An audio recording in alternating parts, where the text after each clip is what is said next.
Nous ne devons pas oublier qu'il y a une condition qui détermine la puissance de Dieu qui garde. Si nous n'avons pas mis notre confiance en lui, il ne peut pas nous garder. Pour connaître cette puissance qui nous garde, nous devons croire de tout notre cœur en ses promesses. Si nous laissons s'insinuer le doute sur notre possibilité de vaincre, alors nous discréditons sa capacité à nous garder. Chaque matin, en nous levant, nous devrions lui dire « Je te remercie de m'avoir gardé hier. Et aujourd'hui, tu voudras aussi veiller sur moi. Je ne sais pas quelle tentation se dressera devant moi. Et je ne sais pas comment la vaincre. Mais je crois que tu pourras me garder. » Dans 1 Pierre 1,5, nous voyons clairement que Dieu garde ceux qui ont foi en lui. Nous pourrons lire « À vous qui par la puissance de Dieu êtes gardés par la foi ». Ce n'est pas nous qui devons lutter contre la tentation pour essayer de la vaincre. C'est la puissance de Dieu qui garde, qui nous aidera à la traverser. Et nous devons croire qu'il peut nous délivrer de cette tendance naturelle à pécher, pourvu que nous nous confions en lui. Même quand nous sommes assaillis soudainement par les tentations, quelque chose d'étonnant se produit. Tous les traits enflammés du malin se heurtent au bouclier de la foi.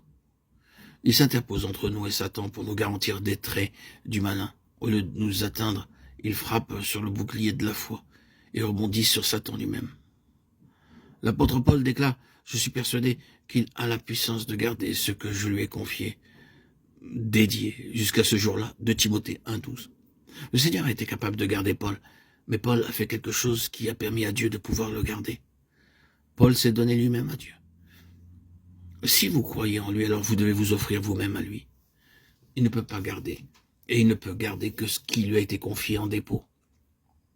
Beaucoup de gens passent à côté de la bénédiction de sa puissance qui garde, parce qu'ils ne se sont jamais placés sous sa protection. Ils ne lui ont jamais dit « Seigneur, je me place sous ta main, et je te donne ma vie afin que tu la gardes. » Frères et sœurs, vous êtes-vous bien placés entre ses mains? Si vous l'avez fait vraiment, alors vous pouvez dire avec Paul, je suis persuadé qu'il a la puissance de garder ce que je lui ai confié jusqu'à ce jour-là.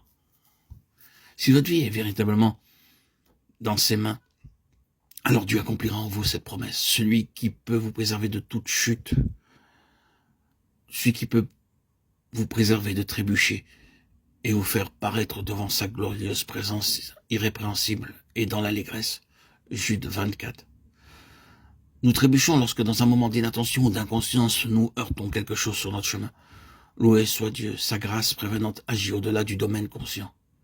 Frères et sœurs en Christ bien-aimés, si vous vous offrez sans réserve à ses soins attentifs, vous serez alors émerveillés de constater que vous avez été gardés même lorsque vous étiez inconscient du danger. Notre Seigneur veille, il ne somnole pas, il ne sommeille pas, il veille sur nous.